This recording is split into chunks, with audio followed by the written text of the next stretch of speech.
மானஸ் பக்கங்கள். Hi friends, இது மாலிகாவின் கேளுங்க கதை கேளுங்க. மானஸ் எழுதிய ஒரு கூட்டு பறவைகள், அத்தியாயம் 77. அமைதியாக பேருந்து நிலையத்திற்கு சென்ற பைக்கை வருணிடம் விட்டுவிட்டு எதுவும் பேசாமல் பேருந்தை நோக்கி நடந்தான் தருண். அவன் கையை பிடித்து நிறுத்தினான் வருண். அண்ணா, என்ன சொல்ல போற வருண்? நம்ம அப்பா அப்படி பண்ணியிருக்க மாட்டாரு. அந்த கஜா போய் சொல்றான்னா. தலையை குனிந்து கொண்டான் வருண். அவன் கன்னம் தட்டி புன்னகைத்தவன், அம்மாவை பார்த்துக்கோ என்று விட்டு திரும்பி நடந்தான். மீண்டும் அவன் கையை பிடித்து நிறுத்தி கூறினான் வருண், அவங்க 2 பேரையும் பார்த்துக்கோ. திரும்பி அவனை ஒரு பார்வை பார்த்துவிட்டு பதில் எதுவும் சொல்லாமல் பேருந்தில் ஏறிக்கொண்டான் தருண். கண்களில் நீர் வழிய அவன் சென்ற திசையை பார்த்து கொண்டு சிறிது நேரம் நின்றிருந்தான் வருண். பிறகு தன் பைக்கை எடுத்துக்கொண்டு வீட்டிற்கு சென்றான். அவன் வீடு திரும்புவதற்குள் வீட்டிற்கு வந்து விட்டிருந்தார் தமயந்தி. எங்கடா போன? எப்போ பாரு பைக் எடுத்துக்கிட்டு ஊர் சுத்த வேண்டியது என்றார் கொஞ்சம் கோபமாக. வெளியே போகிறவன் என்கிட்ட அப்போவே சொல்லி இருக்கணுமில்ல. நான் சாவி எடுத்துக்கிட்டு போயிருப்பேன்ல. 1/4 மணி நேரமாக வாசல்லையே உட்காந்துருக்கேன். ஃபோனை வேற வீட்லேயே வச்சுட்டு போயிட்டேன். அவன் பதில் எதுவும் சொல்லாமல் கதவை திறந்து கொண்டு உள்ளே சென்றான். அவன் பின்னாலேயே சென்ற தமயந்தி, டேய் வருண், என்ன ஆச்சு? ஏன் ஒரு மாதிரியா இருக்க?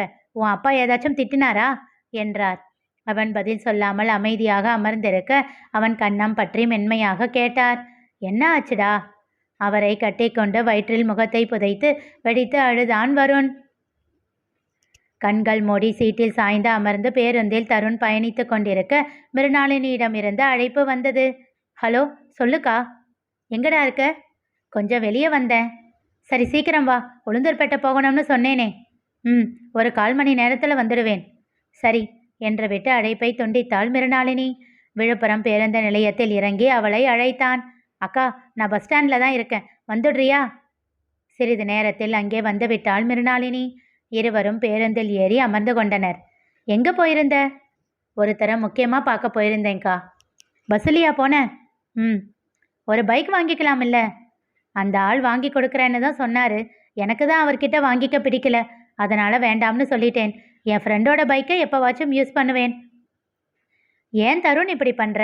நீ வேண்டாம்னு எல்லாத்தையும் விடுறதுனால மட்டும் எல்லாமே மாறிட போகுதா என்ன? மெல்லியதாக புன்னகைத்தான். நிஜமாக தான் சொல்கிறேன், எதுக்கு சிரிக்கிற? இல்லை, என் ஃப்ரெண்டு ஒருத்தி இதே மாதிரி தான் சொல்லுவா, அவன் ஞாபகம் வந்துருச்சு. டேய் பொண்ணா? அக்கா, ஜஸ்ட் ஃப்ரெண்ட், அவ்வளவுதான். சொல்ல மறந்துட்டேனே, அவளும் உளுந்தூர்பேட்டை தான். ஓ, நீ மாமாவோட பேர் டீட்டெயில்ஸ் எல்லாம் கொடு. அவ கேட்டுக்கிட்டே இருக்கா. என்னவோ பெரிய சீக்கிரட்டாக ஒளிச்சு வச்சிருக்க நீ என்று செல்லமாக முறைத்தான் அவளை. டேய், நீயே வந்து சர்ப்ரைஸாக பார்த்துக்கோடா. அது சரி, பில்டப் ரொம்ப ஓவராக தான் இருக்கு என்று சொல்லி சிரித்தான். அவளும் உடன் சிரித்தாள். ஆமாம், இந்நேரத்துக்கு போறியே, திரும்பவும் ரிட்டர்ன் ஆக லேட் ஆகுமே. எதுக்கு இந்நேரத்துக்கெல்லாம் ஒர்க் பண்ணுற? முன்னெல்லாம் இந்நேரத்துக்கு போனது இல்லைடா. இப்போ என்கேஜ்மெண்ட் ஆனதுக்கப்புறம் தான் போகிறேன். தனியாக தான் போயிட்டு வந்துக்கிட்டு இருந்தியா? போகிறப்ப தனியாக தான் போவேன், வர்றப்போ உன் மாமா வந்து கூட்டிகிட்டு வருவார். சொல்லும்போதே அவள் கன்னங்கள் கொஞ்சமாக சிவந்து போயின. அக்கா, உனக்கு வெக்கெல்லாம் பட தெரியுமா? போடா என்று அவன் கையில் செல்லமாக அடித்து விட்டு அவன் கையை கட்டி கொண்டாள். பாரா, என் செல்ல அக்காவுக்கு எவ்வளவு வெட்கம் என்றவன் அவள் சந்தோஷத்தை கண்டு மனம் நிறைந்தான். சரி, எதுக்கு இப்படி ஈவினிங்கில் போகிற? பகலில் போகலாம் இல்லை? போகலான்தான், ஆனால் ஒரு நாள் ஒர்க்கு வேஸ்ட் ஆகிடும். இப்போ போனால் வேலையெல்லாம் செக் பண்ணிவிட்டு நடக்க வேண்டிய வேலையெல்லாம் சொல்லிட்டு வந்துடுவேன். அது மட்டும் இல்லாமல் என்று சொல்லி நிறுத்தினாள். அக்கா, என்ன? சொல்லு. இப்போ போனால் தானே மாமா கூட வர முடியும், அதுக்கு தானே என்றான் குறும்பு சிரிப்போடு. இல்லடா. பொய் சொல்லாத. சரி, அதுவும் தான். அங்கே வீட்டில் எல்லாரும் வேலைக்கு போவாங்க, ஈவினிங்கில் போனால் வீட்டில் இருப்பாங்க. எல்லாரையும் பார்த்துட்டு வந்துடுவேன், அதுக்கு தான். இன்னும் 10 நாள் தான், வெயிட் பண்ணிக்கோ, அங்கேயே போயிடலாம். என்றவள் புன்னகையோடு அவன் தோளில் சாய்ந்து கொண்டாள். 5 நிமிடங்களிலேயே மிருணாளினி உறங்கிவிட்டாள். அதை கண்டவன் மெல்ல அவளை தன்னுடைய மடியில் படுக்க வைத்து கொண்டான். அவள் தலையை வருடி முகத்தையே பார்த்து கொண்டு இருந்தான். இப்படி பாதுகாப்பான ஃபீலோட எத்தனை நாள் கழித்து தூங்குறாளோ? எண்ணிய போதே அவன் விழிகள் நீரை திரட்டிவிட சட்டென்று முகத்தை ஜன்னலின் பக்கம் திருப்பி வழிந்த கண்ணீரை சுண்டிவிட்டான். அவன் மனம் மீண்டும் கஜேந்திரனிடம் சென்றது. அன்பு கடன் வாங்கியதற்கான காரணம் தெரியாது என்று அவன் சொன்னபோது அவன் கண்களில் ஒரு கள்ளத்தனம் இருந்ததை கண்டுகொண்டான் தருண். அவன் வேண்டுமென்றே அதனை மறைக்கிறான் என்று அவனுக்கு நன்றாகவே புரிந்தது. யார் சொல்லி இப்படி மறைக்கிறான்? ஒருவேளை அப்பாவா இவனை மிரட்டி வைக்கிறாரா? ச்ச, இவ்வளவு மோசமானவரா என் அப்பா? அவன் மனம் கசந்து போனது. இப்படிப்பட்டவரின் இரத்தமாய் என் உடலில் ஓடுகிறது என்று அவன் எண்ணிய போதே அவனுக்கு உடல் கூசியது. கண்டுபிடிக்கிறேன். பெரியப்பா எதுக்கு கடன் வாங்கினாருன்னு கண்டிப்பா கண்டுபிடிப்பேன். அதுல அந்த ஆள் மட்டும் சம்பந்தப்பட்டு இருக்கட்டும், அப்புறம் இருக்கு அவருக்கு. மனதிற்குள் கருவிக்கொண்டான். உளுந்தூர்பேட்டை வந்ததும் இருவரும் இறங்கிக் கொண்டார்கள். என்னாக்கா, ரொம்ப டயர்டா? நல்லா தூங்கிட்ட போல என்றான் சின்ன சிரிப்போடு. ஆமாண்டா, பஸ்ஸில் தூங்கணும்னு தான் நினைப்பேன். ஆனால் ஏதோ ஒரு யோசனை ஓடிக்கிட்டே இருக்குமா, அப்படியே தூங்காமல் உட்கார்ந்துருப்பேன். இன்னைக்கு என்ன ஆச்சுன்னு தெரியல, உன் பக்கத்தில் இருந்தப்போ என்னையும் மீறி நல்லா தூங்கிட்டேன். முகத்தில் மகிழ்ச்சி பொங்க அவள் சொன்னபோது அவள் கை விரல்களோடு கோர்த்திருந்த தன் விரல்களை இன்னும் இறுக்கினான். அப்போது அவர்கள் அருகில் வந்து நின்றான் அபி. ஹாய் அண்ணி. வா அபி. தருண், இவன் உன் மாமாவோட தம்பி, பேர் அபினவ். ஹாய் என்றான் தருண். இவர்தான் உங்க தம்பியா? என்று சொல்லி பெருமையாக சிரித்தாள் மிருணாளினி. அண்ணி, கார் இல்லை, ஒரு வேலையாக வெளியே போயிருக்கு, அதனால தான் பைக் எடுத்துக்கிட்டு வந்தேன். ஃபஸ்ட்டு உங்களை வீட்டில் ட்ராப் பண்ணிவிட்டு அப்புறமா வந்து இவரை கூட்டிகிட்டு போகட்டுமா? சரி அபி என்றாள். தருண், உனக்கு ஓகே தானே? ஓகேக்கா, நீ கிளம்பு.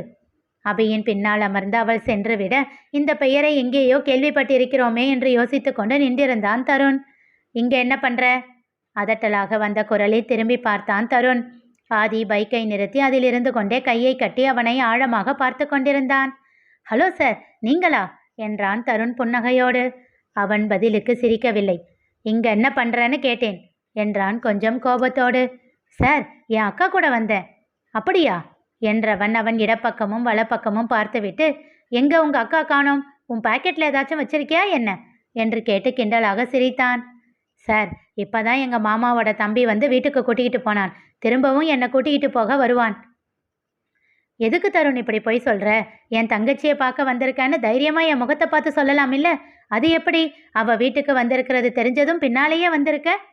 என்ன சொல்றீங்க சார்? அன்பி இங்க வந்திருக்காளா? என்கிட்ட சொல்லவே இல்லையே, மத்தியானம் கூட பேசினனே என்று விட்டு அவளை அழைப்பதற்காக தன் செல்போனை எடுத்தான். டேய் நடிக்காதடா, அவளை ஃபாலோ பண்ணிக்கிட்டு வந்துட்டு எதுக்கு இப்படி டயலாக் பேசுற?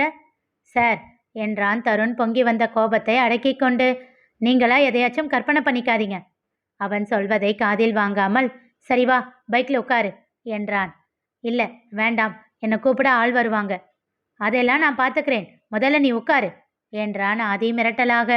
அதுவரை பொறுமையாக இருந்த தருணுக்கு கொஞ்சம் கோபம் எட்டி பார்க்க தொடங்கியது.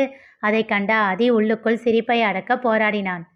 நிகழப்போவது என்ன தெரிந்து கொள்ள தொடர்ந்து கேளுங்க, கதை கேளுங்க. மீண்டும் சந்திப்போம்.